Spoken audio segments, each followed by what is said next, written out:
Pablo Cabading, seorang ayah yang juga merupakan seorang pensiunan polisi Filipina ini, dengan tega menghabisi keluarganya sendiri di rumahnya pada tahun 60-an lalu. Apa yang membuat Pablo melakukan hal keji itu? Benarkah hal itu ia lakukan semata-mata karena rasa cinta seorang ayah terhadap anaknya?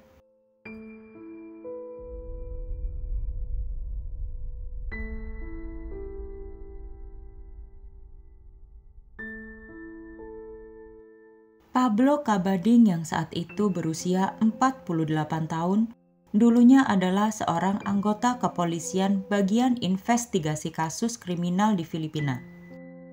Seperti kebanyakan para penegak hukum, ia dikenal dengan sikapnya yang selalu tegas dan disiplin dalam segala hal. Pablo Cabading mempunyai istri yang bernama Asuncion Cabading. Mereka seakan ditakdirkan untuk bersama karena Asuncion merupakan wanita pendiam yang selalu menuruti apa perkataan dari suaminya. Ia diketahui hanya boleh berbicara saat diizinkan oleh Pablo. Oleh karena itu, perkataan Pablo diibaratkan seperti sebuah hukum mutlak yang harus dilaksanakan. Dari pernikahan itu, mereka akhirnya dikaruniai seorang putri bernama Lydia dan seorang putra adopsi bernama Eduardo. Meski mempunyai 2 orang anak, perhatian Pablo selalu tertuju kepada Lydia. Hal itu membuat Pablo menjadi overprotective kepada putrinya itu. Ia juga selalu mengawasi semua pria yang mendekati Lydia. Bahkan Pablo tak sungkan mengancam untuk memenjarakan mereka. Takdir Lydia menemukan seorang tambatan hati, mau tidak mau akhirnya datang. Pria itu adalah Leonardo Quintangon. Leonardo adalah seorang profesor yang mengajar di University of Santo Tomas yang juga tempat Lydia magang di bidang medis. Leonardo yang kala itu berusia 36 tahun pun langsung tertarik setelah melihat sosok wanita pemalu seperti Lydia. Mereka pun berkenalan dan sering menghabiskan waktu bersama. Tak butuh waktu lama, mereka akhirnya menjalin hubungan. Pasangan yang sedang dimabuk cinta itu langsung memperkenalkan diri kepada masing-masing keluarga. Pertemuan berjalan lancar saat Lydia diperkenalkan kepada keluarga Leonardo. Lydia yang tahu bagaimana watak ayahnya itu sempat merasa khawatir akan sikap Pablo kepada Leonardo. Tapi tak disangka-sangka, Pablo justru menerima dengan baik kedatangan Leonardo. Bahkan Pablo sempat memuji keberanian Leonardo untuk menemuinya karena kebanyakan pria yang mendekati Lydia hanya mampu bertahan 10 menit di hadapannya. Tetapi genggaman Pablo atas kehidupan Lydia tak hilang begitu saja. Pablo diketahui selalu mengawasi gerak-gerik anaknya saat bersama Leonardo. Pablo juga menerapkan aturan kalau ia harus ikut di setiap kencan anaknya itu. Yang paling aneh adalah saat di dalam mobil, Pablo meminta untuk duduk di kursi kemudi untuk memastikan Leonardo dan Lydia tidak berdekatan. Meski banyak kelakuan aneh dari Pablo, Leonardo tetap tidak gentar untuk mengajak Lydia segera menikah. Pablo kemudian memberi beberapa syarat kepada Leonardo. Yang pertama adalah pernikahan mereka harus diadakan dengan meriah. Kedua, Leonardo harus memberikan mas kawin yang mahal kepada Lydia. Dan yang terakhir, setelah mereka menikah, harus tetap tinggal di rumah Pablo yang terletak di Zapote Street. Karena rasa cinta yang besar, akhirnya Leonardo pun menyanggupi semua persyaratan itu dan melangsungkan pernikahan dengan Lydia. Setelah menikah, kediktatoran Pablo semakin menjadi-jadi. Leonardo seakan mengerti alasan Lydia yang selama ini tertutup dan menyembunyikan sikap asli dari ayahnya itu. Salah satu contohnya adalah peraturan yang mengharuskan pasangan suami istri itu langsung pulang ke rumah setelah bekerja. Saat sampai di rumah, mereka harus menemui Pablo di balkon. Hal itu ia lakukan dengan tujuan agar Leonardo dan Lydia tidak bisa berduaan. Di beberapa waktu, Pablo juga kerap marah kepada Lydia saat ia berduaan dengan suaminya di kamar dan menyuruh Lydia untuk tidur dengan ibunya.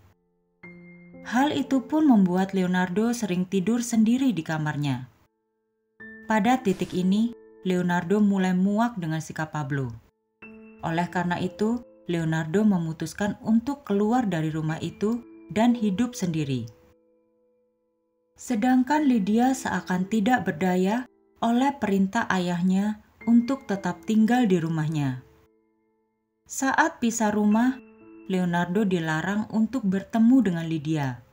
Ia hanya diperbolehkan untuk datang, namun hanya sampai luar pagar. Leonardo menjadi semakin frustasi akan kondisi tersebut. Keinginan Leonardo untuk membawa istrinya keluar dari rumah Pablo pun semakin besar. Ia tak mau Lydia terjebak dalam lingkungan toksik yang diciptakan ayahnya itu.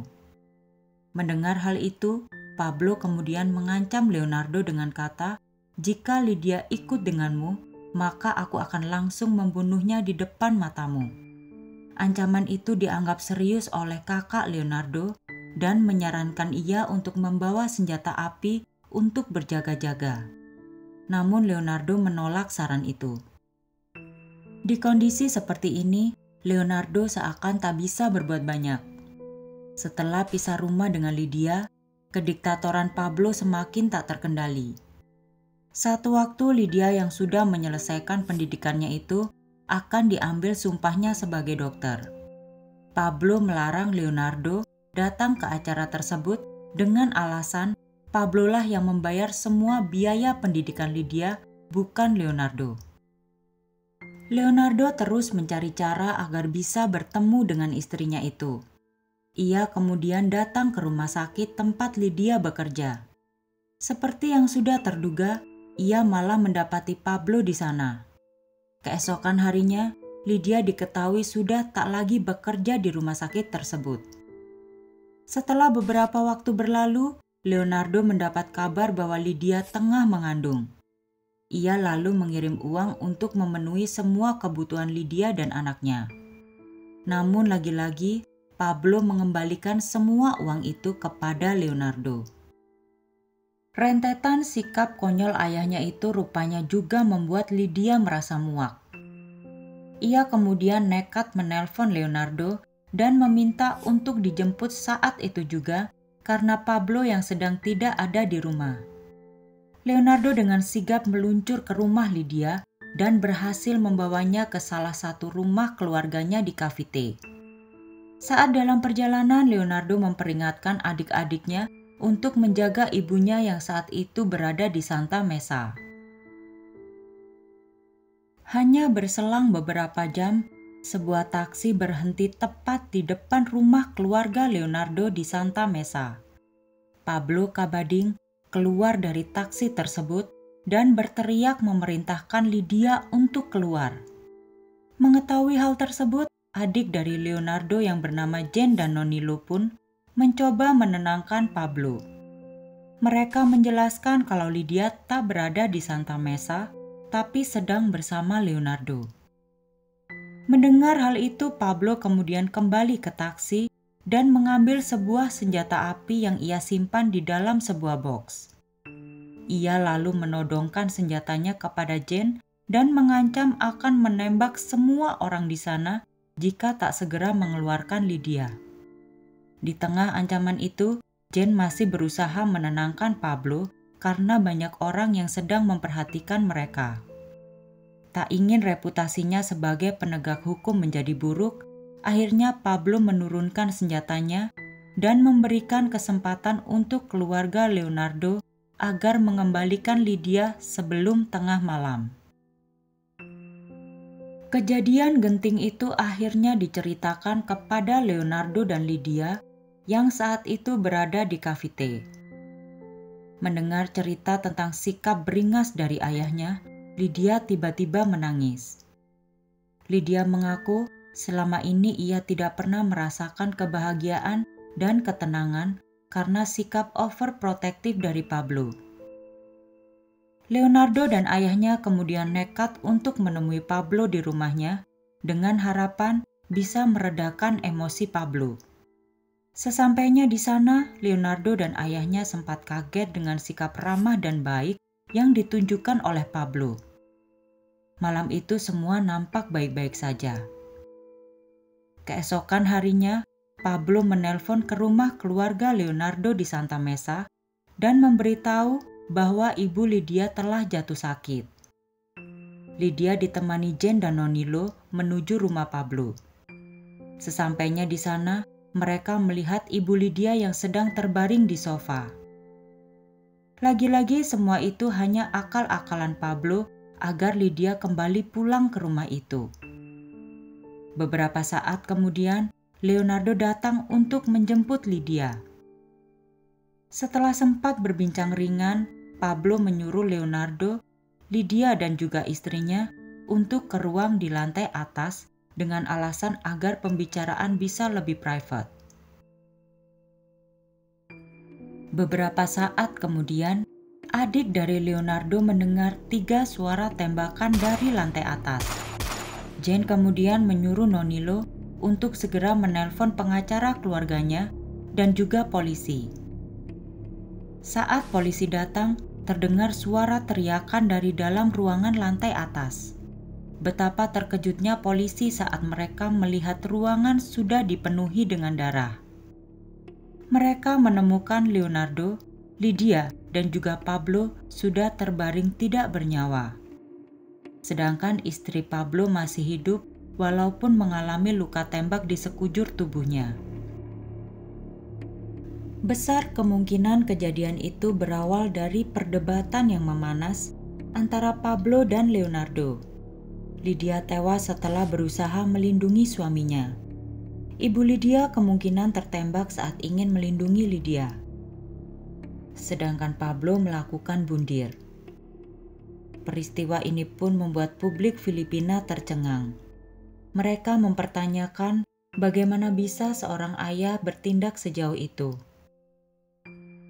Hal yang menjadi misteri adalah apakah peristiwa ini murni terjadi karena cinta seorang ayah kepada anaknya, ataukah rasa cemburu yang tak wajar dari sang ayah? Terima kasih telah menonton video kami. Jangan lupa like, komen, dan subscribe YouTube channel House.